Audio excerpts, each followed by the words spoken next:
Bonjour à toutes et à tous. Bienvenue pour cette nouvelle édition consacrée aux actualités sociales de la rentrée 2024. Donc, vous verrez qu'elle est, comme chaque début d'année, assez riche, assez dense.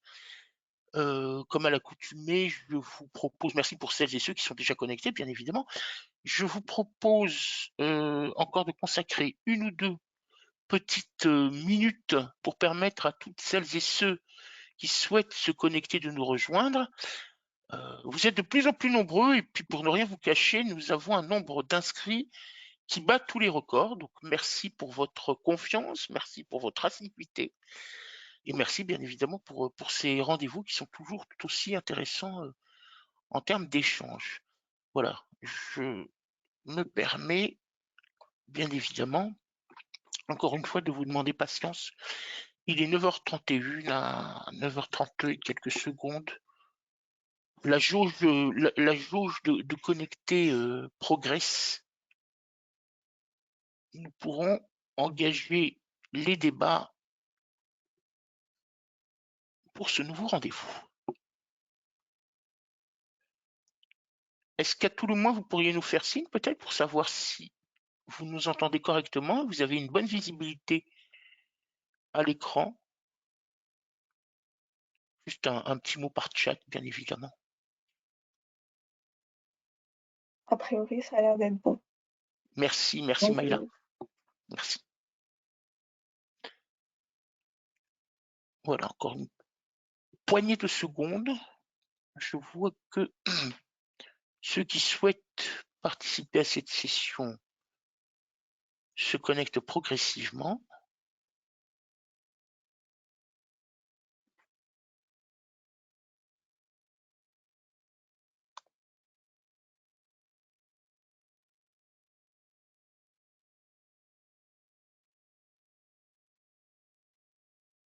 Merci à ceux qui nous rejoignent.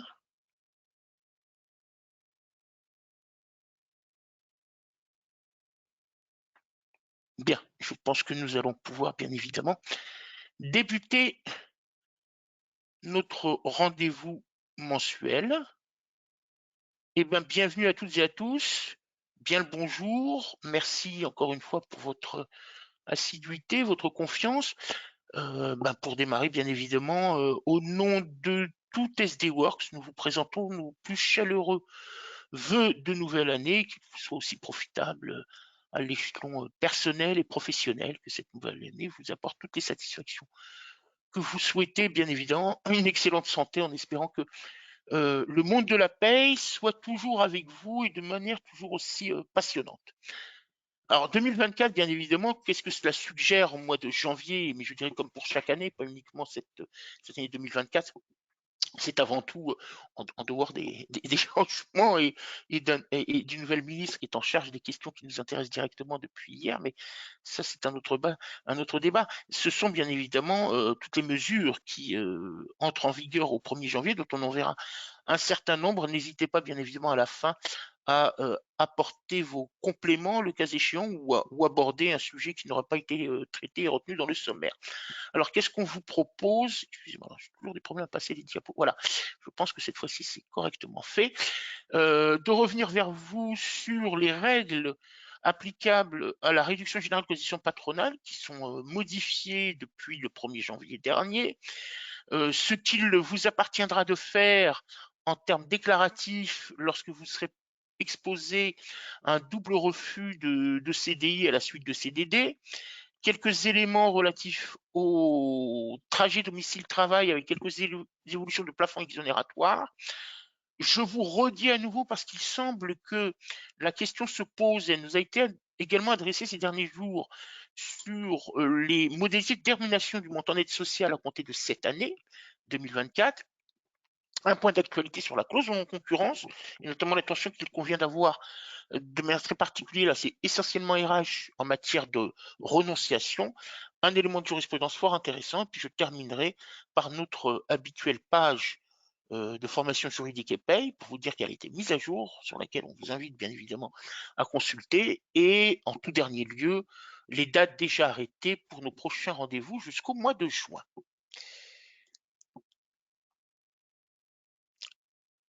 Alors, on avait évoqué déjà par le passé, hein, quelques évolutions voulues en matière de modification du calcul de la réduction générale des cotisations patronales. Pourquoi nous l'avions évoqué? Parce que c'était dans le projet de loi de financement de sécurité sociale, projet de loi qui, in fine, a été définitivement adopté. Il a été soumis au Conseil constitutionnel avec un point de vigilance sur ce contenu-là. Nous avions abordé la question des incidences d'un contrôle opéré par un médecin adressé par l'employeur au domicile, en tout cas le lieu de résidence du salarié pendant son arrêt maladie. Si vous vous souvenez un peu de la mesure qui était envisagée, c'était de faire en sorte que, en cas d'impossibilité de contrôle, ou alors constat fait de ce que l'état pathologique du salarié ne justifiait pas une prolongation de l'arrêt maladie.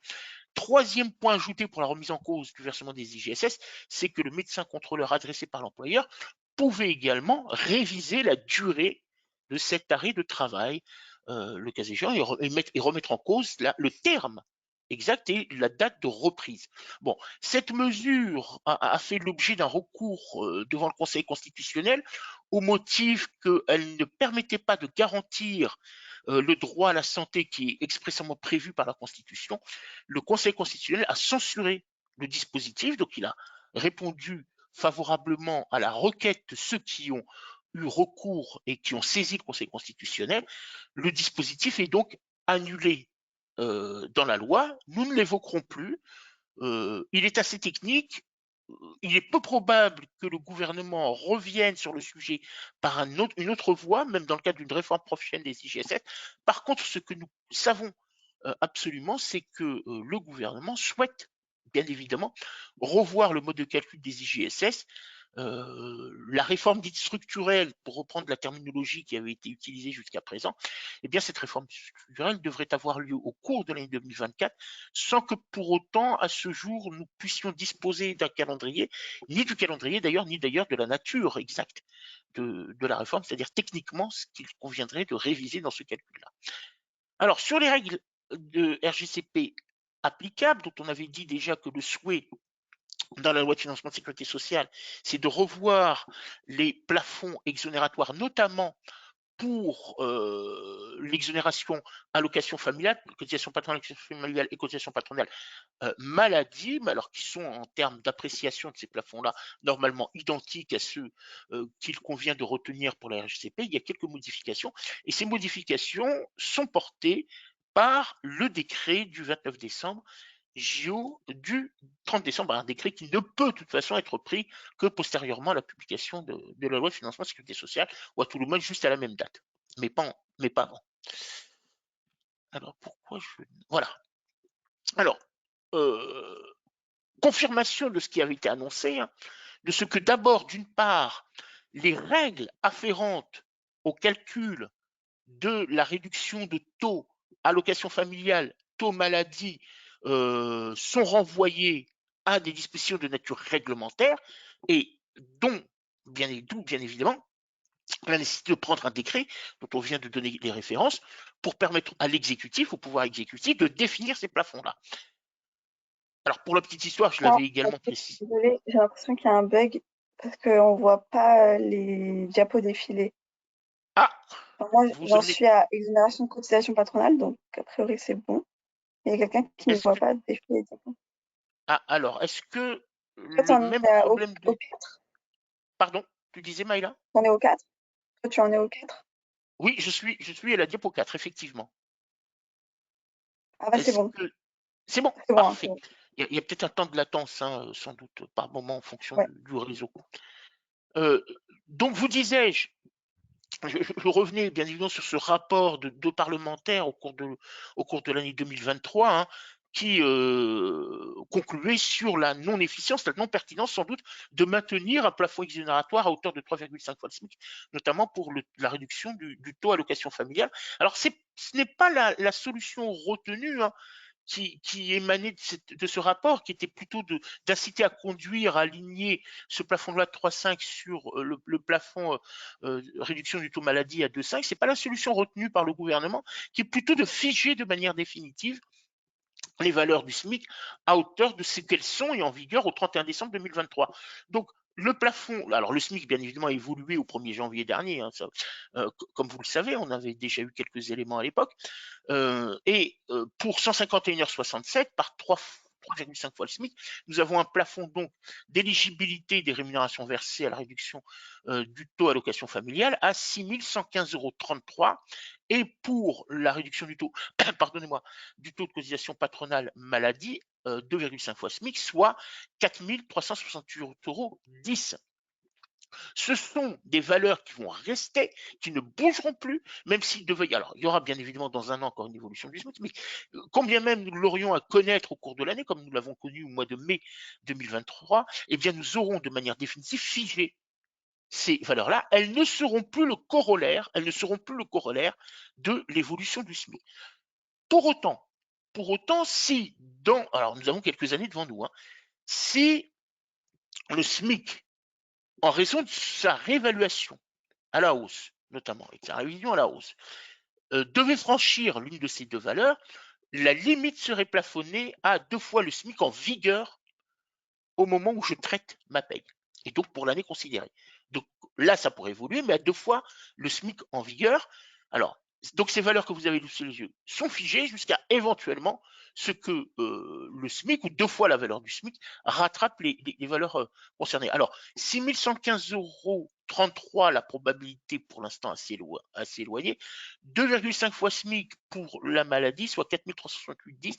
Bon, c'est un peu plus proche, mais dans la mesure où nous ne mesurons pas aujourd'hui avec précision, mais ça ce sont les aléas de la vie économique, avec précision la revalorisation du SMIC, il est bien difficile de pouvoir imaginer une date d'effet de ce plafonnement à 2 fois le SMIC en vigueur, mais il est maintenant acquis et il restera tel quel, à tout le moins dans la loi, pour quelque temps, jusqu'à ce qu'il y ait éventuellement encore une nouvelle révision de ces dispositifs d'exonératoire, qui sont assez coûteux, hein, puisque globalement, RGCP plus réduction allocation familiale plus maladie, on parle de l'ordre de 40 à 44 milliards sur le budget de la sécurité sociale, dont à peu près 24 milliards constitués de la seule RGCP. Voilà globalement un peu le coût, et pour le gouvernement, la volonté de réduire les effets, surtout au cours d'une période inflationniste ou qui nécessite bien évidemment une revalorisation progressive du SMIC. Je suis passé diapo 5.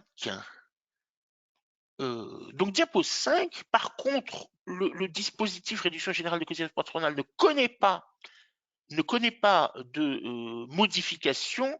On reste pour déterminer le plafond d'éligibilité des sommes qui sont versées à hauteur de 1,6 fois le SMIC pour la valeur au 1er janvier 2024, pour l'année 2024, mais bien évidemment, une prochaine révision du SMIC nécessitera bien évidemment de revoir à la hausse cette limite. Quand je dis à la hausse, c'est-à-dire en valeur absolue, hein. La limite, elle, est toujours 1,6 fois le SMIC, mais en valeur absolue, elle progressera de la même manière que progressera le SMIC. Donc notez bien, pas de modification de la limite exonératoire à la RGCP. Alors, comme chaque année, on a quelques éléments constitutifs du coefficient qui évolue, et encore une nouvelle fois, la réduction du taux maximal ATMP qui est pris en considération, et cette fois-ci, le taux passe donc de 0,55 en 2023 à 0,46 en 2024. Notez également que ce même décret fixe la hausse, comme initialement prévu lors de l'entrée en vigueur et de l'adoption de la loi portant réforme des retraites, hein, que nous avons connue il y a une année quasiment. En tout cas, nous étions en plein débat il y a un an. Et donc, ce taux de cotisation patronale vieillesse déplafonné passe au 1er janvier 2024 de 1,90% à 2,02%. Alors, le petit encadré avec la petite flèche, là, je reviendrai dessus dans un instant. Juste pour aller directement aux incidences quant à la valeur T de ce coefficient, eh bien, il passe donc, en raison de ces deux évolutions, hein, donc réduction du taux maximal ATMP et hausse du taux patronal vieillesse déplafonné, il passe cette valeur T de 0,3191 à 0,3194 lorsque l'entreprise se voit appliquer un taux final de 0,10%, donc à raison de l'effectif, et puis si lorsque l'entreprise a dépassé l'effectif, qu'elle était assujettie au taux final de 0,50%, le la valeur T passe de 0,231 à 0,234 tel que fixé dans le décret. Alors, ce que vous avez ici par la flèche, c'est que vous pouvez être amené à maintenir une assiette temps plein alors que le salarié a réduit son activité au sein de l'entreprise, une assiette de cotisation temps plein pour lui permettre, alors au titre du financement de la vieillesse de base, c'est-à-dire celle qui est assurée par la sécurité sociale, et bien pour lui permettre de maintenir un niveau de financement et donc de prise en considération de sa pension de retraite, dans le cas de sa pension de retraite, sur une assiette temps plein. Alors, cumulé, vous aviez précédemment le taux salarial plus le taux patronal, donc le taux salarié est en 2023 de 0,40 et taux patronal de 1,90. Cumulé, lorsque l'employeur prend en charge également le financement de la part salariale, nous avions un taux cumulé de 2,30%. Il faut tenir compte, lorsque vous procédez également à un financement avec prise en charge de la part salariale, à une réévaluation du taux global, puisqu'il conviendra cette fois-ci d'additionner à la fois le taux qui demeure inchangé, hein, bien évidemment de la cotisation salariale à 0,40% et le nouveau taux de 2,02 patronal. Et donc 2,02 plus 0,40, nous aurons donc 2,42%. Soyez attentifs à ce que vous avez sur le bulletin de paye, notamment lorsque vous avez qu'une seule ligne, cumulant les deux taux salarial et patronal du fait bien évidemment d'un accord entre l'employeur et le salarié, de la prise en charge de la part salariale. Donc soyons attentifs. Alors après, s'il y a une dichotomie, vous aurez 2,02 d'un côté et 0,40 de l'autre, le cas échéant. Mais s'il n'y a qu'une seule ligne, hein, cumulant les deux taux, une prise en charge entière par l'employeur, veillez à ce que apparaisse clairement le taux de 2,42%. Alors pourquoi je le dis? Parce que la révolution ne se fait pas de manière automatique sur tous les systèmes d'information, hein, que votre paye soit assurée par tel ou tel prestataire. La logique opérationnelle dans le système d'information n'est pas identique. Et soit vous avez une dichotomie, soit en réalité vous avez un taux cumulé. Et donc ce taux-là doit être porté à 2,42%. Voilà ce que je voulais dire pour cette réforme concernant bien évidemment de manière essentielle la réduction générale de cotisation patronale. Malay, y a-t-il des questions?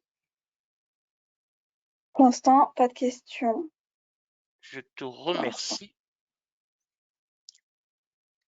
Je passe donc à cette charge nouvelle, essentiellement administrative, qui va directement vous concerner, notamment si vous faites face à un refus de CDD, pas refus, excusez-moi, d'un CDI à la suite d'un CDD. C'est inversé. Donc on corrigera d'ailleurs sur le support qui vous adressé, c'est refus d'un CDI à la suite d'un CDD, non pas l'inverse.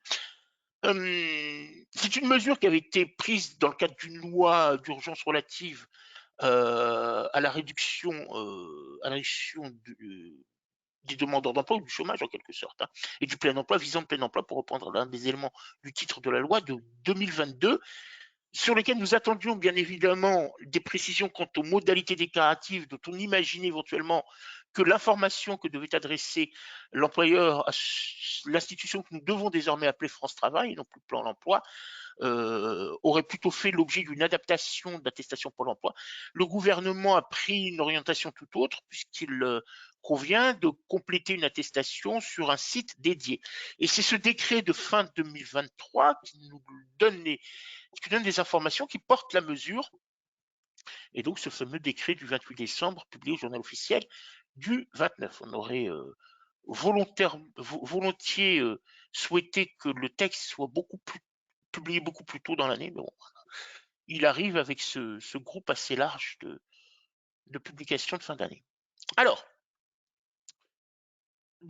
pour rappeler le dispositif légal, hein, on est exposé au fait que lorsque le salarié refuse deux fois un CDI au cours des 12 derniers mois à la suite d'un CDD, donc les choses là sont mises dans le bon ordre, eh bien, France Travail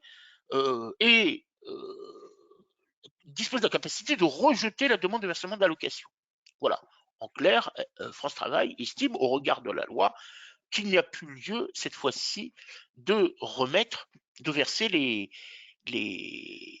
allocations et donc de répondre favorablement à la demande de versement.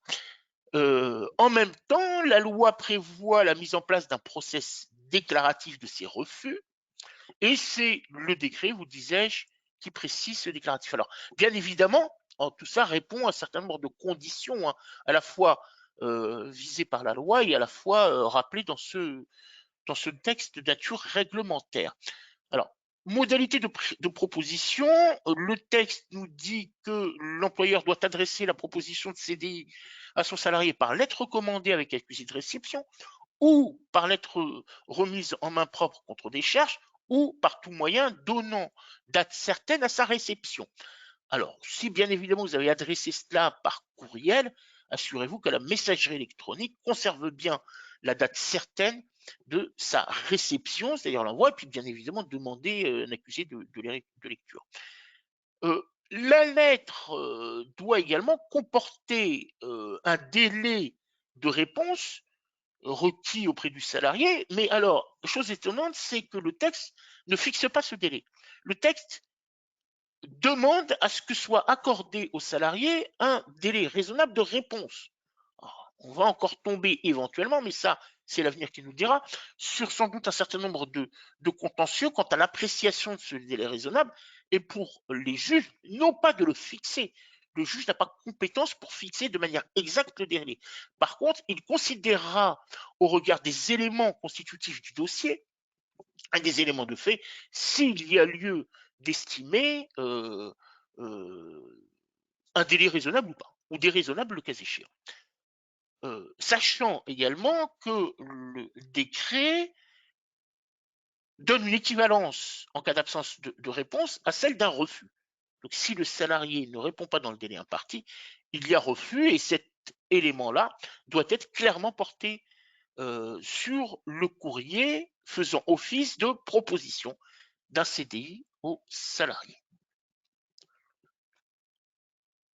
Alors, j'ai encore, voilà, non, ça passe cette fois-ci. L'information, il y a plusieurs informations adressées à France Travail, hein. Donc, descriptif de l'emploi proposé. Il est nécessaire que l'emploi proposé soit identique ou similaire à celui qui est occupé par le salarié, que la rémunération envisagée soit au moins équivalente, que la durée de travail proposée soit au moins équivalente. On sera attentif là, bien évidemment, à ce qu'est la durée pour un salarié à temps partiel, et bien évidemment ne pas proposer un contrat de travail à temps partiel pour un salarié qui disposait d'un CDD à temps plein. Que la classification de l'emploi proposé et que le lieu d'exercice de l'emploi soit identique. Donc en clair, pas de mobilité géographique. On ne pourra pas rendre valable une proposition d'un CDI si le salarié est muté dans un autre établissement. Et là, c'est lieu de travail identique, hein, ce n'est pas lieu de travail dans une zone géographique. Hein, même si l'établissement devait être, les deux établissements devaient être éventuellement distants de quelques kilomètres ou centaines de mètres, c'est vraiment un lieu de travail identique. C'est celui dans lequel le salarié, lorsqu'il était en CDD, et lorsqu'il est toujours en CDD d'ailleurs, parce que la proposition doit se faire avant le terme, hein, du CDD, eh bien, exerce son activité. Bien évidemment, en même temps, on doit adresser à France Travail un certain nombre d'informations, du délai laissé au salarié pour se prononcer sur la proposition du CDI et de la date de refus express du salarié, ou en cas d'absence de réponse, la date d'expiration au terme duquel pour le délai, hein, d'expiration du délai, au terme duquel le refus du salarié est réputé acquis. Toutes ces informations doivent être adressées à France Travail lorsque, bien évidemment, vous vous trouvez être dans la situation d'avoir adressé aux salariés à deux reprises, aux salariés en CDD en CDD, une offre d'emploi CDI, mais comportant les éléments constitutifs pour cet emploi-là que vous avez sous les yeux et toutes les caractéristiques, bien évidemment, du poste envisagé.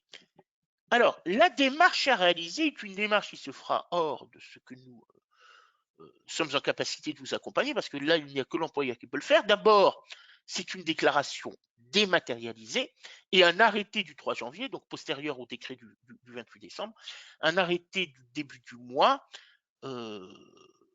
nous informe de la plateforme numérique sur laquelle vous êtes amené à réaliser vos démarches. Eh bien, elle est celle que vous avez sous les yeux et bien évidemment, ça ne peut pas être automatisé à partir du système d'information.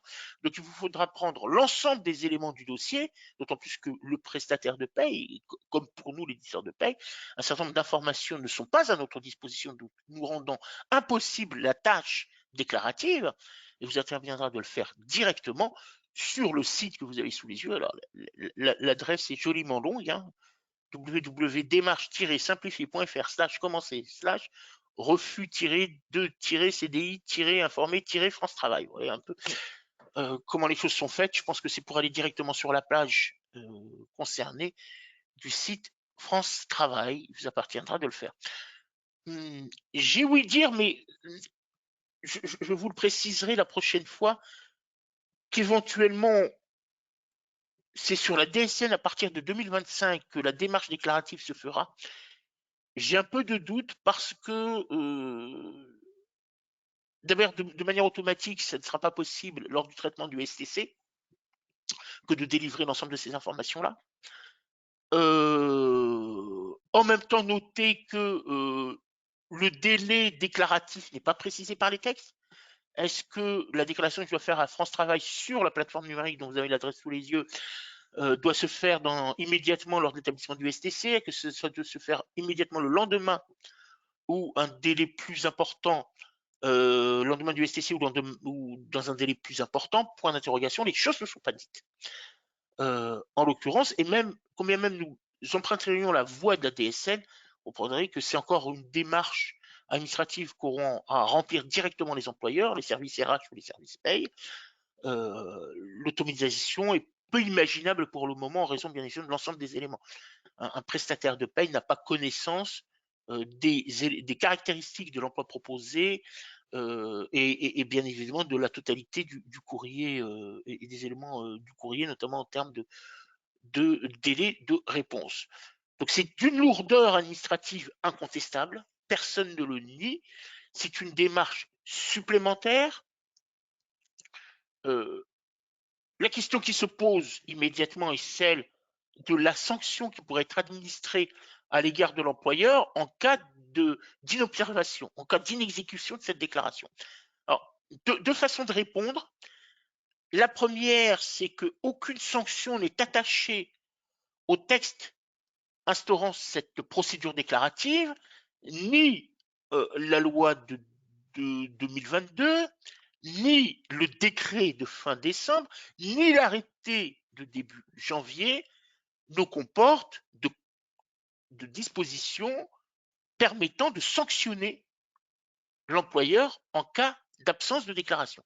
Alors vous allez me dire, dans ce cas-là, pas de sanction, pas de texte, pas de sanction. Vous avez entièrement raison. Pas de texte, pas de sanction possible. J'attire votre attention néanmoins sur l'éventualité d'application de dispositions du Code du travail qui sanctionnent toute personne, employeur ou autre, toute personne qui aurait apporté son concours, sa contribution à l'obtention de manière frauduleuse des allocations de recherche d'emploi ou tenté de manière frauduleuse de les obtenir. Et là, vous avez des sanctions pénales.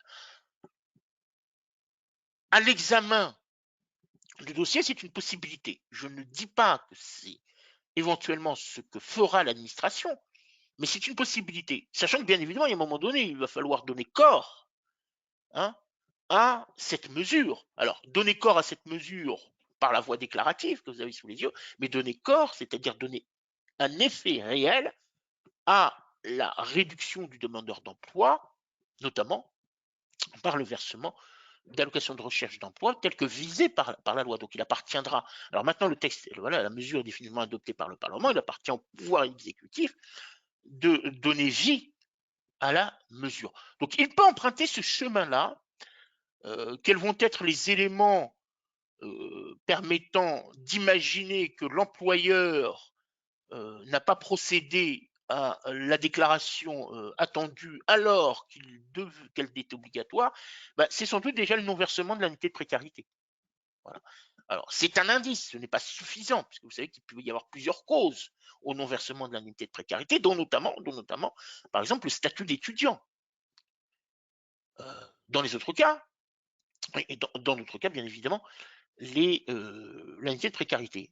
Alors, pas d'indemnité de précarité, est-ce que ça signifie qu'automatiquement l'employeur a adressé un CDI qui a été refusé ou pas par le salarié? Point d'interrogation. Point d'interrogation, les choses ne peuvent pas être déduites en tout état de cause de la simple absence de l'indemnité de précarité. Par contre, on peut imaginer que lorsque ce non-versement est répétitif, concerne plusieurs CDD, et éventuellement de manière assez récurrente le même salarié, là il peut y avoir quelques éléments. Alors qui peut procéder à l'instruction de la mesure? Ce sont les DRITS, notamment les inspecteurs du travail. Voilà, vous savez que les inspecteurs du travail, ils arrivent dans l'entreprise, ils ont accès, ils ont des pouvoirs d'accès dans les entreprises. D'ailleurs, je le dis toujours de manière amusante, plus important que la police, parce que eux, dès qu'il y a du travail, même la nuit, ils sont en capacité d'entrer dans ce lieu privé, ce qui n'est pas le cas pour les agents de police avant 6 heures du matin. Bon, voilà, c'est comme ça que ce sont les règles. Donc, ils ont des pouvoirs étendus dès lors que euh, dès lors que le site concerne un lieu de travail, ils ont des pouvoirs étendus et donc sont en capacité d'examiner leur registre unique du personnel, d'examiner ceux qui sont sortis dernièrement, et bien évidemment, lorsqu'ils sont sortis, ce sont des salariés qui sont désignés, vous indiquez également la nature du contrat. Donc sortie CDD, et puis ils peuvent regarder un certain nombre de registres, hein, dématérialisés ou pas, ils sont essentiellement dématérialisés maintenant, bien évidemment, si le salarié a été présent ces derniers temps, le nombre de contrats, le nombre de CDD, et puis ils peuvent demander un certain nombre de requêtes, en l'occurrence. Donc, dire pas de sanctions prévues par les, pas de dispositions prévues par les textes, pas de sanctions, vous avez entièrement raison. Je dis tout simplement que juridiquement, il y a d'autres voies pour sanctionner l'entreprise et il faut être extrêmement attentif, bien évidemment, au respect de la règle. Après, c'est de la gestion qui vous appartient. Et je comprends totalement, même en tant que juriste, je comprends totalement bien sûr, la lourdeur administrative hein, et de gestion RH de cette mesure déclarative. Des questions, Maïla, sur le sujet? Oui, il y en a une. Alors, ces modalités valent uniquement pour un refus de CDI après un CDD ou également un refus de CDI après de l'intérim? Alors, ça vaut également pour l'intérim. Je ne l'ai pas visé ici parce que nous ne sommes pas des entreprises, mais ça vaut pour l'intérim également. Tout à fait. D'ailleurs, le décret est en deux parties. Hein. Le décret d'application est en deux parties. Une première partie concernant les CDD tout court et une seconde partie visant expressément les dispositions du Code du travail relatives à l'intérim. Donc, ça vaut pour les deux. Merci, c'est bon. Merci, merci à vous. Trajet domicile-travail, juste quelques éléments relatifs aux apports de la loi de finances pour 2024. Alors, cette loi est, voilà, donc 2023, 13-22, 29 décembre, publication 30 décembre. Cette loi vient apporter quelques compléments ou ajuster à tout le moins les mesures dont vous vous souvenez sans doute avaient été prises dans le cadre de la loi de finances rectificative 2022. Alors 2022, il s'agissait de la période au lendemain de la période des dernières élections législatives. Et comme je vous l'indiquais également en ces temps-là, il y a 18 mois ou un peu plus de 18 mois peut-être, bien évidemment, vous avez toujours une période de réforme, loi de finances rectificative, loi de financement rectificative au cours de l'été suivant les échéances électorales présidentielles du printemps présidentiel législatif. Donc un certain nombre de mesures avaient été prises pour rehausser les plafonds exonératoire en cas de prise en charge par l'employeur des frais de transport. Et donc, ce que prévoit pour l'année 2024 et pour l'année 2025 également, donc les 2 prochaines années, eh bien, c'est de proroger les mesures avec pour 2024 le maintien des plafonds qui avaient été déjà arrêtés dans la LFR 2022, la loi de finances rectificative 2022, avec notamment un plafond prime transport mobilité durable porté à 700 euros au lieu de 500, dont 400 euros maximum au lieu de 200 de frais de carburant. Et puis plafond outre-mer, 900 euros, dont 600 euros maximum de frais carburant. Voilà, ces plafonds-là sont prorogés d'une année. Par contre, pour 2025, vous avez deux choses. Vous avez d'abord le plafond prime transport mobilité durable qui est porté à 600 euros, donc légèrement réduit, dont 400 euros maximum de frais de carburant. Donc on est toujours là dans la continuité, en tous les cas, favorable en termes de plafond de prise en charge des frais de carburant, parce que même pour 2025, on imagine difficilement un retour du litre de carburant à son niveau d'avant Covid. Et donc 2019, hein, enfin, en tout cas, la projection est pas probable. Donc, le cumul, lui, est réduit de 700 à 600, mais on maintient le bénéfice d'un plafond aux frais de carburant à 400. Et pour 2025, donc remboursement transport en commun et mobilité durable, le plafond 2025 passe de 800 € à 900 €.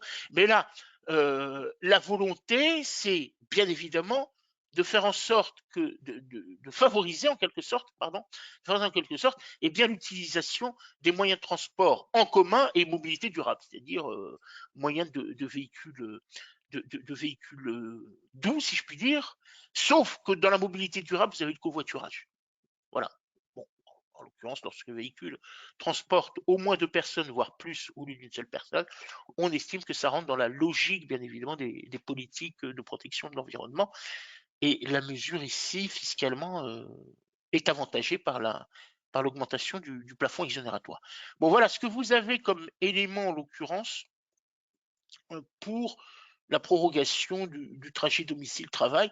Alors pourquoi alors vous allez me dire, ce sont des éléments paramétrables, vous avez entièrement raison, mais je sais qu'un certain nombre d'employeurs, voilà, mettent dans leur politique RH la mise en place d'un certain nombre de mesures et donc de prise en charge, hein, de frais de transport.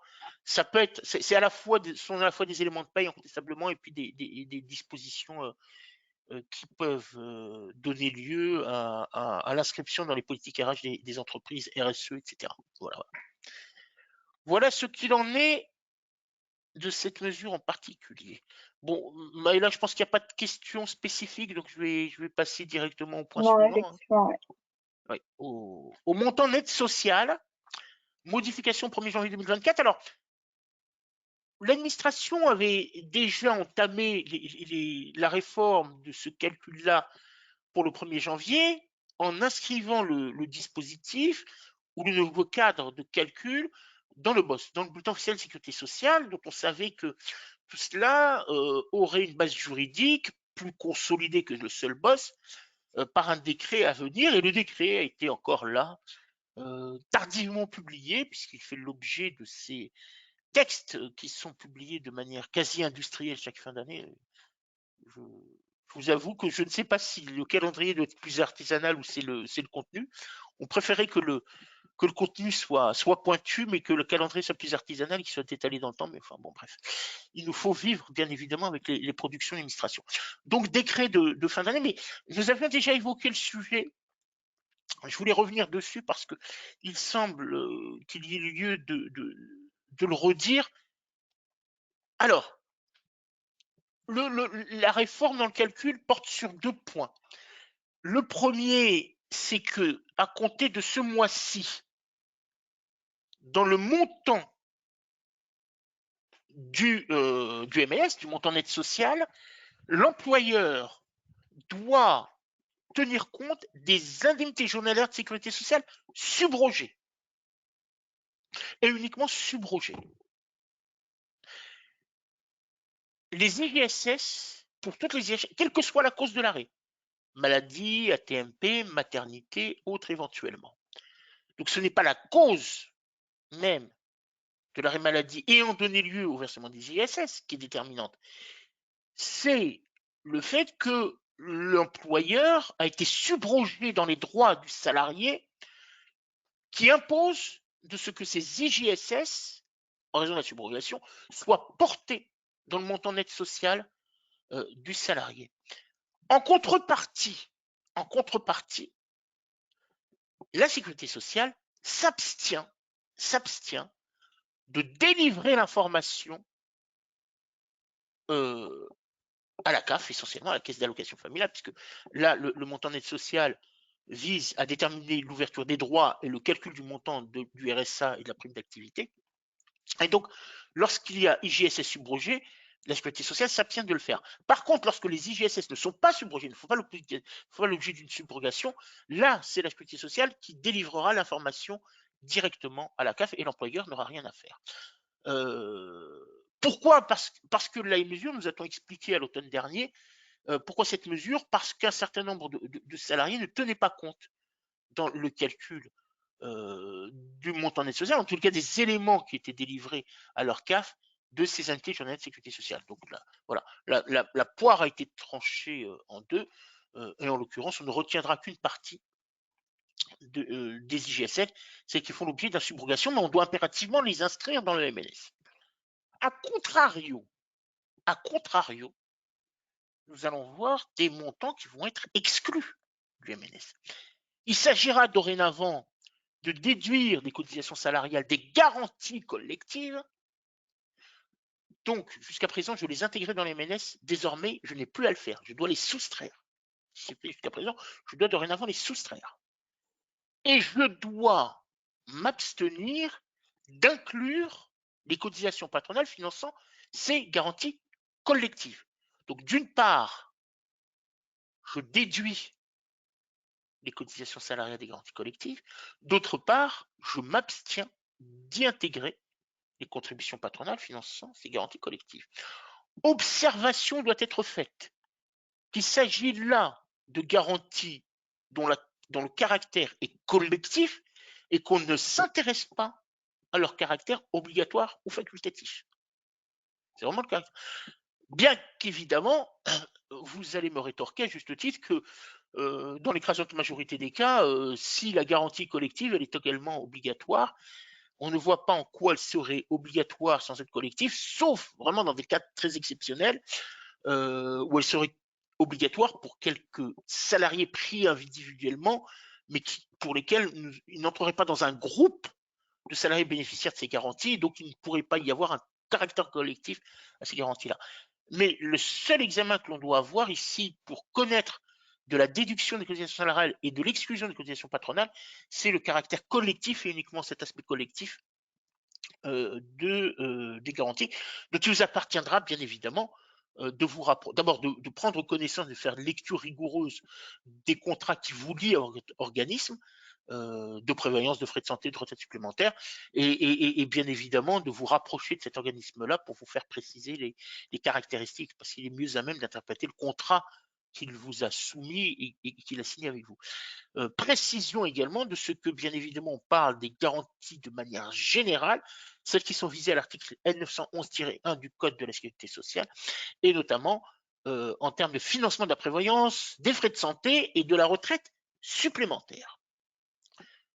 Donc, double caractéristique ici, enfin double modification que nous avions déjà évoquée par le passé, prise en compte des IGSS subrogés et concernant la protection sociale complémentaire, déduction de cotisations salariales, garantie collective, exclusion des contributions patronales finançant ces mêmes garanties collectives. Voilà la réforme. Alors, pour ce deuxième point, pourquoi cette modification dans le calcul? Parce qu'on s'est aperçu ici qu'en réalité, les allocataires bénéficiaires n'en tenaient pas compte jusqu'à présent. Et puis, dès l'instauration de cette règle, notamment depuis le mois de juillet, un certain nombre de bénéficiaires devenaient exclus des prestations sociales du seul fait qu'on réintroduisait, qu'on tenait compte des cotisations salariales et qu'on réintroduisait les contributions patronales. Et bien évidemment, cela gonflait le montant d'aide sociale et excluait, si je puis dire, du champ des bénéficiaires un certain nombre d'allocataires. Bon, correction est faite pour les réintégrer, tout simplement. Donc le dispositif réformé entre en vigueur au 1er janvier 2024, dont je vous rappelle, et une attention toute particulière également ici, qu'il s'agit de la date de versement et donc de calcul des MNS qui convient de retenir, et non pas la période, d'emploi rémunéré. Donc si vous êtes en décalage de paye, possiblement ici, lorsque la rémunération du mois de décembre est versée au mois de janvier, la réforme s'applique parce que vous avez versé la rémunération au mois de janvier. Peu importe la période d'emploi. Ce qui est en opposition avec les règles de plafonnement et de taux de cotisation. en opposition, puisque pour le plafond et toute cotisation, ce sont ceux en vigueur au mois de décembre, période d'emploi rémunéré. Par contre, pour les MNS, c'est période date de versement. C'est un peu comme la fiscalité, en quelque sorte. C'est la date de versement qui constitue le fait générateur. Alors, je vous rappelle, bien évidemment, la mise à jour du BOSS, elle avait été faite le 14 novembre 2023, et nous avions eu l'occasion d'évoquer le sujet, je crois, de reprise en novembre et en décembre. Et nous sommes en attente d'un arrêté modifiant le modèle du bulletin de paie, notamment le modèle de l'année 2025. Ce que je peux vous dire, c'est que la DSS s'y attelle déjà. On devra avoir un moment d'échange prochainement avec la DSS pour se voir préciser ce que pourrait être ce modèle et l'implémenter de la manière la plus aisée dans les systèmes d'information. On va dire la plus aisée, parce que parfois sur certains points, l'administration tient absolument à telle ou telle modalité qui ne permettent pas de le faire avec facilité. Bon, ça veut dire bien évidemment que les éléments, les mentions vont évoluer également dans le temps, essentiellement pour 2025. Voilà, donc l'arrêté, je ne saurais pas vous dire. Il y a un premier rendez-vous de travail dans les prochains jours. C'est à ce moment-là qu'on saura peut-être la date attendue et souhaitée par l'administration pour connaître la publication du nouveau modèle, mais nous aurons l'occasion de revenir dessus lors des prochaines échéances et prochains rendez-vous. Maëla, pas de questions peut-être sur ce Si, il y a des MNS? questions. Ah, Ouais. pardon, oui. Alors, le montant d'une aide sociale reprend les IGSS subrogés et les acomptes. Et pardon, j'ai pas compris le dernier, les acomptes? Oui, les acomptes. Ah oui, bien sûr, oui, oui, oui, effectivement. Alors, reprend les IGSS subrogés et puis les acomptes, bien évidemment, hein. Donc, on ne s'arrête pas au net à payer au moment où on verse le solde, mais les acomptes sont pris en considération. Absolument, absolument, parce que ce sont des sommes qui sont versées aux salariés. Absolument, bien sûr. Nous avons un régime obligatoire conventionnel pour la prévoyance. Est-ce que la part patronale rentre dans le MNS, s'il vous plaît? Obligatoire, mais c'est le caractère collectif. Le caractère obligatoire est insuffisant. Mais très honnêtement, je pense que vous me répondrez de manière positive, mais très honnêtement, quand il est obligatoire, généralement, il est également collectif. Donc, dans ce cas-là, alors il faut regarder le caractère, hein, collectif ou pas. C'est uniquement le caractère collectif qui est pris en considération, en l'occurrence pour cette mesure. Et dès qu'il a un caractère collectif, c'est exclu du MNS. Et donc, dans votre cas, la probabilité est assez forte de l'exclure, parce que le caractère obligatoire en lui-même est insuffisant, mais j'ai du mal personnellement, mais c'est à vous, bien évidemment, d'examiner les choses, j'ai du mal à imaginer qu'il soit obligatoire, mais pas collectif. Si vraiment on est dans une situation où le régime ne recouvre que le caractère obligatoire sans recouvrir le caractère collectif, dans ce cas-là, il entre dans le MNS. Par contre, s'il est collectif, il faut l'en exclure. Question suivante, Maïla, peut-être? Oui. Concernant le MNS, les frais de santé sont pris en compte dans le sont-ils pris en compte? Sont-ils pris en compte, pardon? Ah ben, encore, vous avez encore bien évidemment la réponse sous les yeux, c'est-à-dire ils sont pris en compte, et ils sont exclus, sauf s'ils ont un caractère collectif. Voilà. Je ne saurais mieux vous le dire. S'ils n'ont pas un caractère collectif, ni collectif ni obligatoire, ils sont pris en compte. S'ils ont un caractère uniquement obligatoire mais pas collectif, ils sont pris en compte. S'ils ont un caractère collectif, quel que soit le reste des sujets et des éléments que je viens de vous indiquer, dès lors qu'ils ont un caractère collectif, c'est exclu. Mais les frais de santé, bien évidemment, sont compris. Vous avez les trois couvertures sous les yeux, prévoyance, frais de santé, retraite supplémentaire. Ok. Et dernière question, pour les IGSS, brut ou net? Net. Net, net, net parce que l'employeur les reçoit net d'ailleurs. Il fait que rebrutaliser pour le montant, le prélèvement de la CSG-CRDS. Parce qu'il faut bien les prélever quelque part, la CSG-CRDS. Mais normalement, c'est net. Je vois pas pourquoi ce serait brut. Mais bonne question. Si d'aventure nous avons commis erreur, on vous apportera l'élément de réponse. On fera en sorte de vous fournir par une voie ou par une autre la réponse. Il faut regarder Merci. ça de plus près, mais je ne vois pas pourquoi ce serait brut. Mais à observer. Autre question, Malal, ou c'était la Non, dernière? c'est bon, merci. Merci. Merci pour ta contribution. Mince, excusez-moi. Donc, point d'actualité, la clause de non-concurrence, ça fait quelques éléments notamment. Alors, le rappel de ce qu'elle est, cette clause de non-concurrence, c'est une décision de la Cour de cassation qui porte plutôt sur un aspect RH. Il y a juste une Une remarque, dernière question, désolée. oui. Euh, un tableau récap sur le MNS indiquant ce qui est exclu et inclus serait bien. Oui, bien sûr, bien sûr, bien sûr. Excellente proposition. Nous le notons, Maëla, si tu peux juste en prendre note pour qu'on puisse Ouais, l'avoir à l'esprit, je te remercie. Et on s'y attachera pour vous répondre dans les prochains jours. Donc, notre clause de non-concurrence, je fais un rappel ici des conditions de validité, hein. La clause de non-concurrence n'a pas de fondement, en termes de fondement juridique, n'a pas de base légale. Tout a été construit dans le cadre de l'appréciation de validité d'un contrat de travail et de la clause de non-concurrence. Vous savez que le contrat de travail n'a pas de définition légale. C'est une construction jurisprudentielle et pour son contenu, eh bien, ça reste de construction jurisprudentielle. Et les juges ont bâti progressivement les critères, les conditions d'éligibilité et donc de validité juridique de la clause de concurrence, dont la première d'entre elles, c'est qu'elle doit être impérativement indispensable à la protection des intérêts légitimes de l'entreprise. Est-ce que l'entreprise a un intérêt spécifique à protéger ses intérêts, hein, est-ce qu'elle a un bénéfice à protéger ses intérêts légitimes ou pas? Donc ça, c'est les premières conditions qu'on va regarder. La clause doit avoir une limite dans le temps et une limite dans l'espace. Une limite dans le temps, c'est-à-dire d'une durée. Généralement, c'est 18 mois, 24 mois. Peut-être dans certains cas un peu plus long, mais c'est assez rare. Et dans l'espace, alors bien évidemment dans l'espace, de telle sorte que en même temps, ça ne rend pas impossible de manière totalement impossible l'exercice de l'activité du salarié. Donc, si en réalité la zone géographique intéressant éventuellement le salarié en termes de concurrence est assez limitée, il n'est pas pertinent, utile, sauf à encourir la sanction de nullité de la clause, à l'élargir à un territoire beaucoup plus important. Ça doit définir l'activité interdite. Ah, bien évidemment, on a tous à l'esprit plutôt l'activité commerciale, le cas échéant, mais ça doit définir l'activité interdite.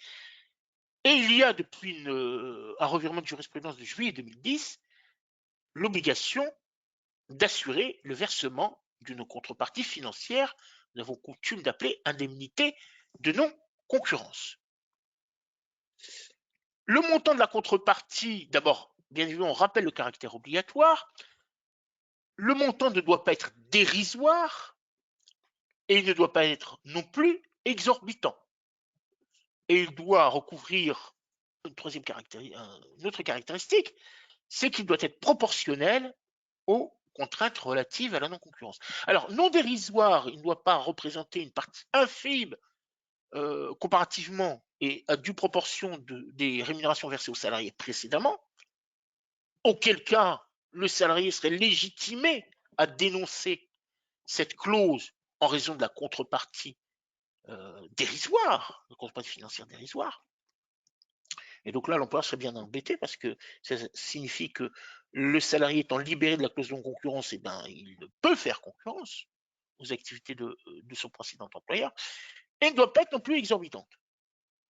Alors, un exemple, hein, on a vu par exemple que une contrepartie financière qui représentait 3 fois la rémunération que percevait le salarié précédemment, avant qu'il ne quitte son emploi, pouvait être considérée comme exorbitante et in fine être dénoncée par l'employeur. Donc lorsque le montant est dérisoire, il peut être dénoncé par le salarié. Lorsque le montant est exorbitant, il peut être dénoncé par l'employeur et rendre nulle la clause de non-concurrence en la matière. Quel doit être le traitement qui lui sera réservé en paye? Eh bien, on rappelle qu'il y a une obligation de compléter cette indemnité de non-concurrence d'une indemnité compensatrice de congés payés qui est équivalente à 10% du montant de l'indemnité. Voilà, donc en réalité, sur votre bulletin de paye, vous avez 2 lignes. Vous avez une ligne afférente à l'indemnité de non-concurrence et une autre ligne qui vient la compléter, équivalente à 10% de cette indemnité et qui correspond à l'indemnité compensatrice de congés payés. Bon, ça c'est toujours un étonnement pour moi, hein, l'indemnité de l'ICCP, hein, parce que les congés payés, on les acquiert en cas de travail effectif. Sauf bien évidemment, vous allez me dire, les évolutions de jurisprudentielles que nous avons étudiées, examinées dernièrement, durant l'automne dernier, mais là, en l'occurrence, quel fondement alors qu'il n'y a pas de travail effectif? Assez étonnant. C'est une rémunération considérée comme un revenu d'activité, donc soumis à cotisation sociale en totalité à CSG, CRDS, en l'occurrence, et c'est assujetti au prélèvement à la source. Notez en tout état de cause que l'indemnité de non-concurrence, donc comme son corollaire, l'indemnité compensatrice de congés payés, qui en résulte et qui s'impose à l'employeur, n'entre pas le champ d'application de la RCP ni des taux réduits maladie et allocation familiale. Voilà, tout simplement. Il n'y a pas de bénéfice et de calcul et de réduction de charges en cas de versement d'une indemnité de non-concurrence de la RGCP et de la réduction des taux maladie et AF, allocation familiale. Alors, le sujet porte essentiellement sur la renonciation à la clause de non-concurrence.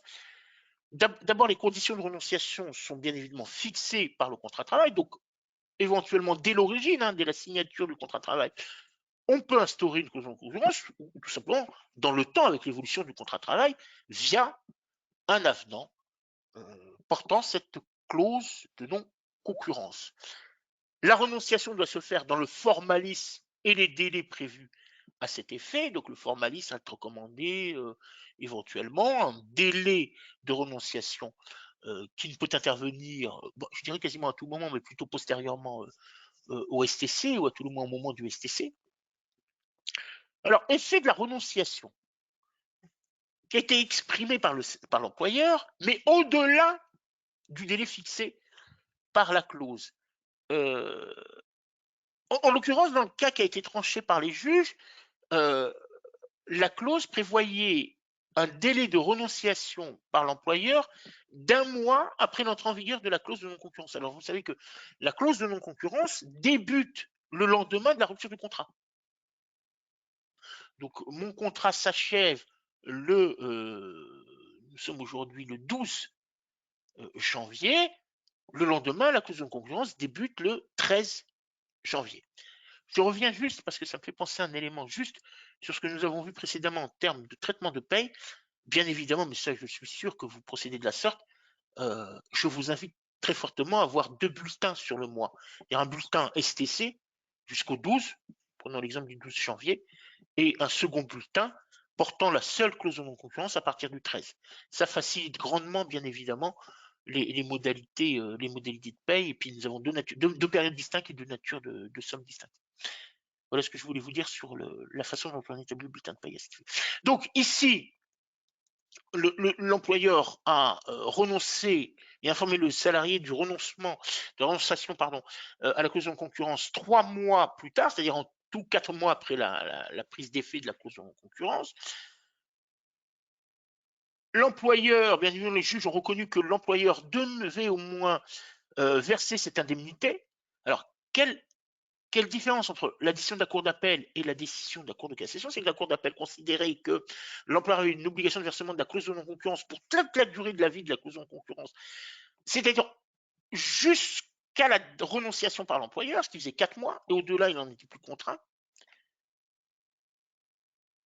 Le salarié a fait appel, en raison bien évidemment de l'interprétation qu'il faisait, et d'une façon différente qu'il faisait, des effets d'une renonciation tardive. La Cour de cassation a un raisonnement différent. Elle dit la chose suivante, c'est que la clause de non-concurrence poursuit ses effets même en cas de renonciation postérieure au délai fixé, sauf si l'employeur apporte la preuve qu'il est lui-même libéré de la clause. Alors, comment l'employeur peut apporter la preuve de sa libération de la clause? Et quelle pourrait être l'une des causes de libération de la clause? Et bien, tout simplement, c'est la violation de non-concurrence par le salarié. In fine, le salarié n'a pas respecté la clause, ni dans le temps, ni dans l'espace, ni pour les métiers considérés. Il part à la concurrence. Je sais que le salarié est parti à la concurrence, le cas échéant, bien évidemment. là, je considère que la clause ayant été violée par le salarié, non respectée, non exécutée par le salarié, bah, le salarié n'a pas fait son travail, je ne verse plus d'indemnité. Mais c'est le seul cas. En clair, la renonciation tardive n'a aucun effet. On peut le résumer de la sorte. De manière pratique, de manière très pratique, la renonciation tardive n'a aucun effet. Fallait-il absolument donc que l'employeur renonce à la clause de non-concurrence dans le délai imparti, dans le délai fixé par la clause de non-concurrence. Donc, respect strict total de ce qu'il lui-même a conclu avec le salarié dans le contrat de travail et des dispositions afférentes à la clause de non-concurrence. Bon, voilà ce que dit en quelque sorte la Cour de cassation dans une décision du 15 novembre dernier. C'est plus de l'ARH que de la paye parce que bien évidemment, lorsque un client nous fait part de la suspension immédiate, voire de l'arrêt immédiat du versement de l'indemnité de non-concurrence, il a tous les éléments entre les mains pour en connaître la raison, le motif, la cause. Nous ne sommes pas en mesure de juger de la pertinence et de la conformité au droit de la suspension du versement de l'indemnité de non-concurrence. Tout cela vous appartient, vous disposez des éléments, mais soyez en l'occurrence extrêmement vigilants sur le délai imparti pour la dénonciation. Je pense que là, quel que soit le métier que vous exercez, euh, il n'est pas inutile de le rappeler, hein, bien évidemment, à l'ensemble des services et de partager l'information, en l'occurrence, d'un strict respect du délai de renonciation. Sinon, au-delà, il n'y aura plus d'effet. Question, Maïla, sur ce sujet? Plus sur le sujet, simplement, une personne qui s'est corrigée, enfin corrigée, c'est un grand mot, qui a juste dit: «Autant pour moi pour ma question, concernant les IGSS, de net ou de brut». C'est, le boss confirme les IGSS bruts déduits des contributions, donc c'est bien Alors, les IGSS nets à prendre en compte. J'avais un doute, d'accord, merci. d'accord, très bien. Une autre question qui est arrivée sur le dernier sujet, si l'employeur n'a pas renoncé à la clause, mais qu'il n'a versé aucune somme en contrepartie et qu'il s'aperçoit que le salarié n'a pas respecté la clause chez son nouvel employeur, est-ce que le salarié risque quelque chose? Est-ce que le salarié risque quelque chose? Ouais. Non, je ne vois pas. Ben, vous savez, ce sont les engagements contractuels, hein, réciproques. Chacune des parties doit respecter ses engagements, auquel cas l'autre est libéré de ses obligations, tout simplement. Je vais vous donner un exemple très simple, hein, parce que on me dit toujours que le congé payé, ce n'est pas une suspension du contrat de travail. Le salarié est en congé payé. Je reviendrai sur la clause de non-concurrence après. Le salarié est en congé payé, il ne travaille plus, il ne respecte pas, même si c'est encadré légalement, il ne respecte pas ses obligations contractuelles de travailler. L'employeur n'est plus obligé de verser le salaire, et d'ailleurs l'employeur ne verse pas de salaire puisque le code du travail nous dit qu'il faut verser une indemnité. Vous voyez que les mots en droit ont leur importance. Il ne verse pas le salaire, il verse une indemnité. Pour en revenir à la clause de non-concurrence, le salarié ne l'a pas respecté, puisqu'il est allé travailler pour la concurrence. L'employeur est dégagé de ses obligations. Il n'a plus à verser l'indemnité de non-concurrence.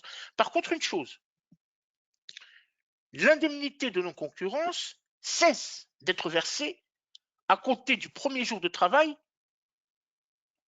auprès du nouvel employeur, qui est le concurrent. Voilà, tout simplement. Voilà, jusqu'à la veille, vous devez verser l'indemnité de non-concurrence. Dès le premier jour de travail chez le concurrent, vous en êtes libéré. Alors, le salarié ne risque pas grand-chose, de toute façon, on ne verse pas son indemnité de non-concurrence. Sauf à considérer, lui, que le nouveau poste qu'il occupe n'entre pas dans le champ d'interdiction de concurrence. Mais ça lui appartiendra ensuite de saisir le juge compétent et d'apporter la preuve que de toute façon, son nouveau travail, son nouveau job, si vous me permettez l'expression, n'est pas concerné par la clause de non-concurrence. Mais ça lui appartiendra. Et bien évidemment, dans ce cas-là, ben, au juge de trancher si vous estimez bien évidemment que les éléments fournis par le salarié sont insuffisants pour considérer que la clause de conscience doit poursuivre ses effets. Mais en l'occurrence, le salarié ne risque pas, en tous les cas, quoi que ce soit, puisque il ne l'a pas respecté en allant travailler à la concurrence et l'employeur légitimement a suspendu le versement. Autre question, Maïla? Oui. Peut-on revenir sur les congés payés? Qu'en est-il de la réduction d'acquisition et de sa rétroactivité? De la réduction. Alors, alors, répondu par oui ou non, vous évoquez là peut-être la décision du 13 septembre dernier qui a été maintes fois Oui, commentée, etc. D'accord. oui, Alors, euh, il y a rétroactivité. Il y a rétroactivité, bien évidemment. Il y a nécessité de rétablir les droits du salarié dans cette rétroactivité, de redéterminer les droits tels qu'ils auraient dû être acquis en nombre de jours pour la période concernée, c'est-à-dire année de référence d'acquisition par année de référence d'acquisition.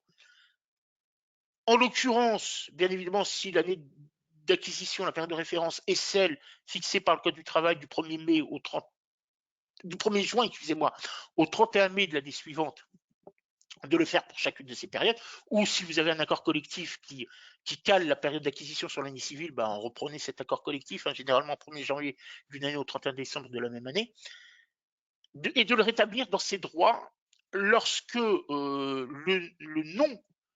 la non-attribution des congés payés a pour cause l'arrêt maladie du salarié ou l'arrêt de travail au-delà d'une année ayant pour origine l'accident de travail ou la maladie professionnelle.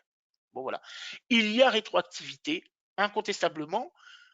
Euh, pour notre part, dans les systèmes d'information, pour avoir quelque chose qui soit le plus conforme que possible, euh, nous attendons la réforme législative qui a été annoncée par, on va dire maintenant, l'ex-première ministre, et dont le Parlement devrait... Alors, c'est difficile parce que on a parfois des informations un peu contradictoires.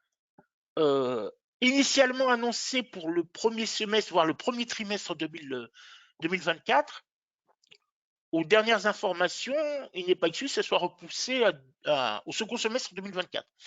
C'est un peu ennuyeux pour la raison suivante, parce que plus on tarde, plus on est en difficulté de pouvoir corréler tout cela et attribuer des droits conformément à la législation, notamment pour cette année-là de référence en cours. Donc nous sommes au mois de janvier dont le terme va arriver au 31 mai prochain. Et en l'occurrence, quelle va être la date, la date d'entrée en vigueur de la nouvelle loi? Alors pourquoi la date d'entrée en vigueur pour la nouvelle loi est importante? Non pas pour la rétroactivité. Je partage le délai de prescription de 3 ans sur les 3 dernières années, et 3 dernières années, donc la dernière en date qui s'est achevée au 31 mai 2023, 3 dernières années de pleine acquisition, et on doit le faire d'ores et déjà. Non, pourquoi il est un peu dommage que la loi puisse être aussi tardive dans ses débats, bien évidemment, au Parlement, l'examen des travaux parlementaires donne une indication assez forte. C'est notamment pour la durée ou le délai de report, notamment lorsque le salarié n'a pas pu exercer ses droits à congés payés parce qu'il a été malade, en quelque sorte. Donc vous savez qu'aujourd'hui, lorsque il y a lieu d'examiner la suspension du contrat, pardon, l'arrêt maladie qui survient au cours d'une période de congé payé, il n'y a aucune incidence. Les juges d'association et la Cour de cassation considèrent que l'employeur s'étant libéré de ses obligations en matière de congé payé, il n'y a aucune incidence si le salarié tombe malade durant cette période de congé payé. Ce qui n'est pas le cas de la Cour de justice de l'Union européenne, donc interprétant le droit européen. Et pour les juges européens, la CJUE, la Cour de justice de l'Union européenne, l'arrêt maladie et les congés payés n'ont pas le même objet. Le salarié doit bénéficier d'une suspension de ses congés payés pendant l'arrêt maladie qui survient pendant les congés payés et un droit au report de ses congés payés correspondant à la durée de l'arrêt maladie. Voilà. Et donc, alors, il est assez probable il est assez probable que l'on s'oriente vers un délai de report de 15 mois tel que ça avait été donné et jugé comme raisonnable par, le, par la justice européenne, par les juges européens, euh, et que ça puisse être le délai retenu. Bon, voilà où nous en sommes, mais bien évidemment, il y a une rétroactivité, en l'occurrence absolue, absolue. Il y a une rétroactivité à observer en la matière. En la matière est assez activant. Et plus on tarde, plus c'est un peu compliqué, mais je comprends qu'on puisse attendre, parce que nous-mêmes, nous le faisons pour les systèmes d'information, qu'on puisse attendre, bien évidemment, la proposition de. Le projet de loi, pardon, c'est pas une proposition, mais le projet de loi qui doit permettre la transposition euh, de la directive européenne avec la législation nationale et dans la législation nationale. Y a-t-il d'autres questions, Maïla? Non, c'est tout. D'accord. Je te remercie. Merci à celles et ceux qui permettent les échanges et d'enrichir les débats. Barème 2024, moi je vous donne quelques éléments rapides parce que sinon nous sommes partis sur plusieurs pages. Et pour ceux qui sont clients chez SDWorks, un fichier récapitulatif de la totalité des barèmes vous sera adressé très prochainement. Nous l'espérons si toutes les conditions nécessaires au sein de SDWorks sont réunies dans le cours de la semaine prochaine. Juste, je l'avais évoqué, je l'avais dit précédemment, c'est le, le relèvement du taux de cotisation patronale déplafonné vieillesse qui passe donc de 1,90 à 2,02 et puis l'attention qu'il convient de porter à ce que lorsqu'il y a un taux cumulé, notamment en cas de maintien de l'assiette temps plein, à faire évoluer ce taux qui passe donc de 2,30 à 2,42, c'est-à-dire euh, de 2 plus les 0,40 de cotisation salariale. On rappelle que le taux AGS, ça aussi, c'est vraiment les deux taux sur le bulletin de paie qui sont extrêmement importants. Le taux AGS passe donc de 0,15 à 0,20 depuis ce mois-ci. Et l'AGS n'exclut pas éventuellement une nouvelle hausse au cours de l'année, sachant que là, on examine de très près le niveau des défaillances d'entreprises en France et il semble, depuis la sortie du Covid, qu'il soit quelque peu en augmentation. Et les frais de télétravail, alors mise à jour du boss, pour rappeler deux choses. Alors vous avez là les limites exonératoire, pardonnez-moi, pour le régime social, et donc vous avez la comparaison tableau 2023, tableau 2024, selon que le télétravail soit régulier ou irrégulier. Donc régulier, on passe de 10,40 à 10,70. Pour les deux valeurs du télétravail irrégulier, on passe de 2,60 à 2,70 et dans un maximum par mois de 57,20 € à 59,40 €. Deux choses. La première, c'est que vous avez une valeur annuelle uniquement s'agissant du régime fiscal, ça c'est la première chose. Et la deuxième, c'est que malheureusement, bien évidemment encore, Bercy, l'administration fiscale, délivre les plafonds exonératoires de l'impôt sur le revenu que assez tardivement, vous voyez, on les connaît fin février, début mars. Juridiquement, nous ne pouvons pas faire autrement, au regard strict de la loi et du respect de la loi, que de continuer à alimenter la base passe prélèvement à la source des allocations forfaitaires de télétravail. On ne peut pas faire autrement.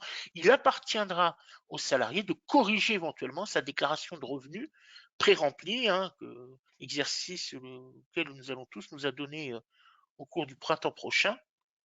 C'est la seule solution parce qu'en droit, nous n'avons pas de fondement à procéder à une déduction fiscale des allocations forfaitaires. La loi ne le prévoit pas, l'administration fiscale emprunte la voie de la tolérance administrative. Pour l'administration sociale, cette tolérance est maintenant inscrite dans le BOSS. Il y a peu de chances d'ailleurs qu'ils reviennent dessus.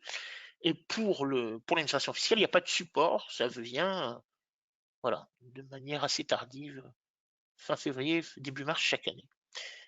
Voilà ce qu'il en est pour ces éléments-là.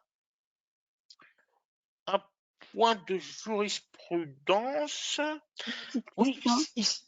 oui, pardon, excuse-moi, oui, Maïla, bien sûr. Désolée. Est-il obligatoire de verser des frais pour télétravail? Ça, c'est la question récurrente, effectivement, que nous avons fréquemment. On va faire réponse en deux temps.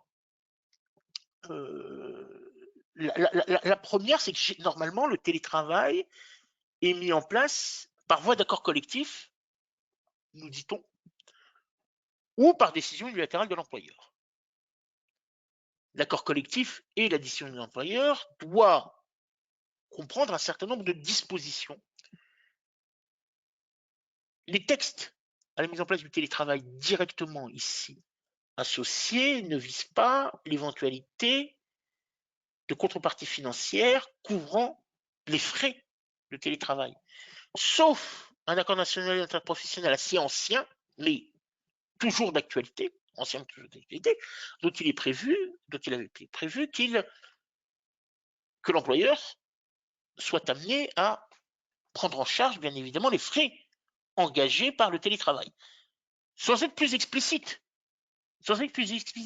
Donc, bien évidemment, à l'échelon national interprofessionnel, les négociateurs et ceux qui ont conclu cette année, c'est à bon escient dans leur esprit qu'ils ne sont pas plus précis, puisqu'ils laissent la possibilité, la largesse à l'échelon du secteur d'activité partenaires sociaux de négocier, et ensuite, bien évidemment, à l'échelon d'entreprise. Généralement, on renvoie, bien évidemment, à l'échelon d'entreprise, les accords de branche ne sont pas plus expressifs sur le sujet. Mais à mon sens, oui. À mon sens, oui. Ça doit se faire parce que le salarié peut avoir recours à l'application de l'année de 2005, je crois, de mémoire, si je ne m'abuse, et donc de l'obligation pour l'employeur de prendre en charge. La réponse est oui. Alors la question est ensuite, est-ce que je verse ça par voie d'allocation forfaitaire ou est-ce que je le fais par un certain nombre, par un montant par nombre de jours de télétravail dans l'entreprise. Voilà, il y a deux façons. C'est soit une allocation forfaitaire, soit un montant précis. Et il faut dans l'accord, bien évidemment, dire si c'est une allocation forfaitaire, elle va tout couvrir. Hein. Va couvrir les frais d'occupation d'une partie de la maison, les frais énergétiques, la fourniture de papier peut-être également, ou d'encre si le salarié consomme également de l'impression. Bref, tout cela, et puis en période hivernale, peut-être de quoi se chauffer également. Mais à mon sens, oui. À mon sens, oui, il y a bien des frais de télétravail à verser. Y a-t-il d'autres questions Maïla, s'il te plaît? Oui, télétravail. La limite mensuelle est à considérer annuellement sur 11 ou 12 mois. Non, sur 12 mois, à chaque fois que le salarié est en télétravail, la probabilité que la totalité du mois ils soient en télétravail est assez faible. Qu'ils soient en congé, excusez-moi, est assez faible, parce que vous savez que vous ne pouvez attribuer un salarié que jusqu'à 4 semaines d'affilée. Voilà. On continue, le salarié ne peut, et l'employeur ne peut mettre en congé payé le salarié que dans la limite de 4 semaines. Donc il y a forcément, bien évidemment, une partie du mois, 2 ou 3 jours, sauf sur un mois de 28 jours, le cas échéant, de 28 jours, et qui lui attribue la totalité du mois de février en congé. Mais ce qui est encore peu probable, parce qu'il y a au moins 2 semaines pris sur la période courant du 1er mai au 31 octobre. Donc, là encore, c'est la probabilité nulle. Donc c'est sur 12 mois. C'est sur 12 mois. Donc 59,40 € par mois. Mais après, bien évidemment, vous avez déjà 2,70 € par jour. Hein. Donc pour atteindre les 59,40 €, il y a une marge. Autre question peut-être, Maïla, sur le sujet? Non, pas de question. Je te remercie. Donc j'aborde notre dernier point qui est celui de jurisprudence sur cette mesure de garantie d'évolution de rémunération. Alors, la loi pose un principe, hein, c'est de garantir les salariés représentants du personnel élus ou désignés de ce que leur rémunération bénéficie d'évolution. Le dispositif est un peu calqué au même titre que les personnes qui sont parties en congé maternité et en tout cas leur dire vous avez été absent ou absente pour l'un des motifs en représentation du personnel ou congé maternité. Eh bien, cela ne doit avoir strictement aucune incidence sur votre rémunération. Et donc, le Code du travail met en place une garantie pour toute la durée du mandat. Et je dirais de la durée des mandats, même si ces mandats devaient être successifs. Donc, initialement, c'est un mécanisme mis en place par voie d'accord collectif de branche ou d'entreprise. La garantie légale, c'est celle d'assurer en cas de dépassement du nombre d'heures de délégation supérieur à 30%, nous dit la loi, 30% de la durée contractuelle de travail ou à défaut de la durée applicable dans l'établissement. Donc, automatiquement, vous avez cette garantie d'évolution de rémunération posée par la loi si le nombre d'heures de délégation est supérieur à 30% de votre durée de travail contractuelle ou durée applicable dans l'établissement. Ça peut aller assez vite, hein, notamment pour un salarié qui est éventuellement à temps partiel, mais qui bénéficie d'heures de délégation pour pouvoir les utiliser. La garantie, c'est celle d'une évolution salariale au moins égale aux augmentations générales et à la moyenne des augmentations individuelles perçues par les salariés de même catégorie. Et à défaut, bien évidemment, s'il ne veut pas y avoir des salariés de même catégorie, peut arriver dans une entreprise plus ou moins importante. Pardon, je suis allé un peu trop vite. À défaut, on prendra en compte les augmentations générales et moyennes des augmentations individuelles perçues dans l'entreprise. Donc là, on est sur un périmètre des augmentations individuelles beaucoup plus large, puisqu'il s'agira de tous les salariés d'entreprise, puisque le salarié concerné n'est pas rattaché à une catégorie particulière professionnelle. Donc ça, c'est ce que fixe la loi. Il faut être agréé. Et bien évidemment, ici, lorsque l'on veut respecter rigoureusement la loi, c'est le recueil d'un certain nombre de paramètres que vous avez sous les yeux. Généralement, si vous avez en face de vous des représentants du personnel, ils connaissent assez bien la mesure et ne manqueront pas de se manifester le cas échéant. Ce qu'ont à connaître les juges, et qui a fait l'objet de la décision du 20 décembre dernier, donc la décision de la Cour de cassation et Chambre sociale est assez récente hein, sur le sujet, est de savoir à quel moment apprécier l'évolution des rémunérations. Pour l'employeur, c'est au terme des mandats du salarié, donc l'employeur va regarder lorsque tous les mandats arriveront à terme, sur la période totale d'exercice des mandats, le salarié a connu une évolution de ses rémunérations au moins équivalente à ce qui est fixé par l'accord collectif de branche ou d'entreprise, ou le cas échéant, ce que prévoit la loi lorsqu'aucun accord de cette nature n'a été conclu sur le sujet. Et pour le même employeur, il convenait donc de prendre en compte l'ensemble des éléments de rémunération considérés au cours de la période des mandats, c'est-à-dire, en clair, sur plusieurs années. Et c'est au terme de ces années que l'on étudiera l'évolution de la rémunération. Vous voyez que, en quelque sorte, potentiellement, eh bien, on corrigera très tardivement l'absence, d'évolution de rémunération ou une évolution de rémunération insuffisante au regard des dispositions légales. Ce qui peut porter préjudice aux salariés, en l'occurrence. Ben, pour les juges, en réalité, cette comparaison entre la moyenne des augmentations générales et celle des salariés pris individuellement, de même catégorie professionnelle ou de toute l'entreprise, ben, cette comparaison doit se faire annuellement, lorsqu'il n'y a pas d'accord collectif qui eux-mêmes apportent des garanties au moins aussi favorables.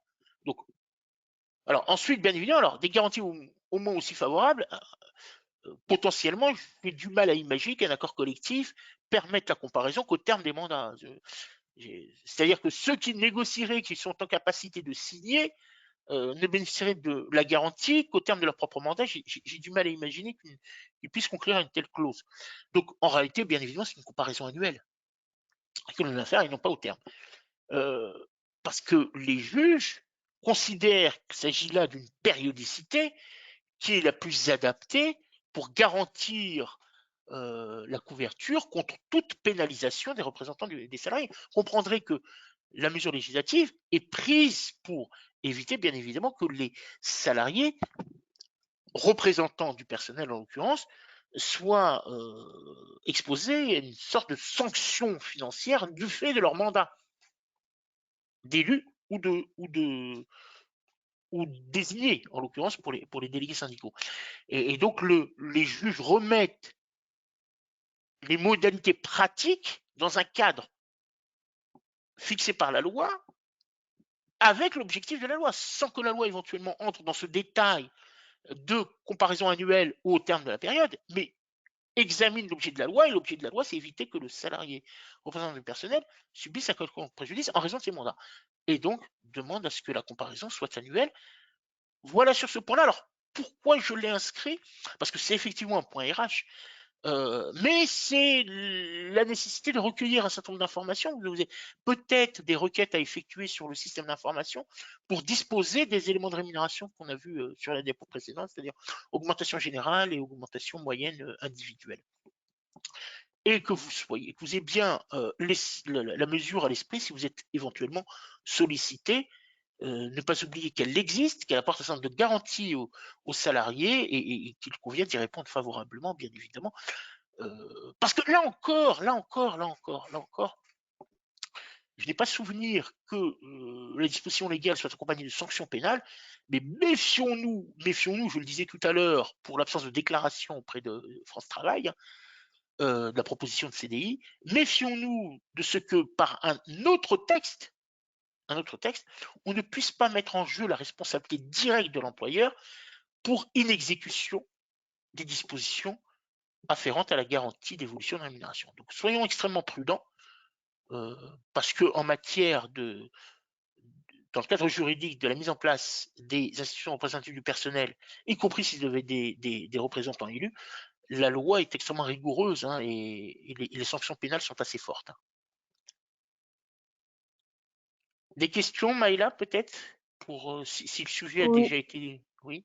Alors, cela veut dire qu'annuellement, il faut examiner les augmentations individuelles des salariés de la même catégorie que les représentants du personnel, en plus des augmentations générales.